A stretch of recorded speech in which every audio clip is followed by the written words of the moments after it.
Assalamualaikum sahabat-sahabat YouTube. Okey, untuk video kali ni aku nak repaint casing engine EFI yang harga 200 ni. So yang ni aku dah polish tadi pakai mesin. Kejadian dia macam ni lah, berkilat.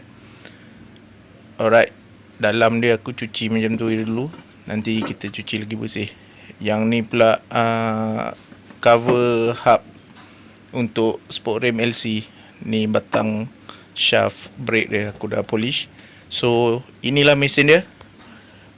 Bench grinder aku baru beli, brand King Toyo. So fungsi dia, aku dah tukar mata kawat ni untuk polish part aluminium.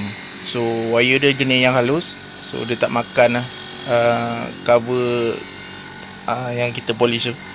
Dia jadi kilat lah. Alright, guna dia macam ni je lah, layan je lah. So tunggulah aku buat sampai siap, tengok macam mana. Alright, layan.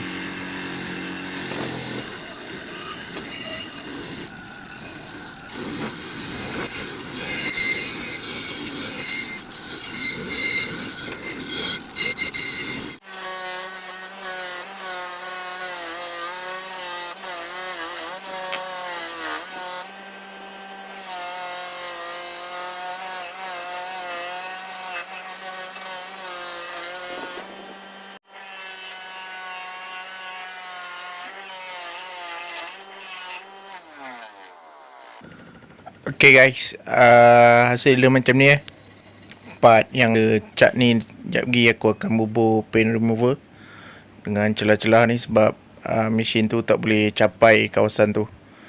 So sekejap lagi kita bagi settle semua ni. Okay.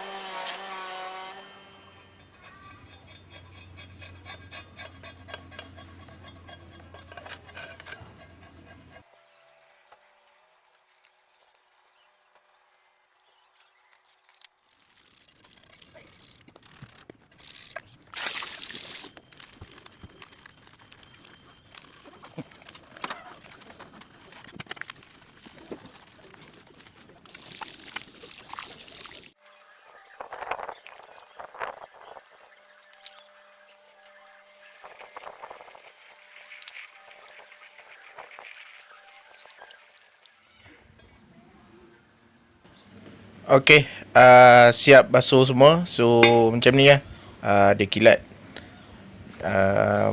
Puas hatilah dia bersih daripada segala cat. So lepas ni kita akan masuk primer, lepas tu color dan clear. Okay.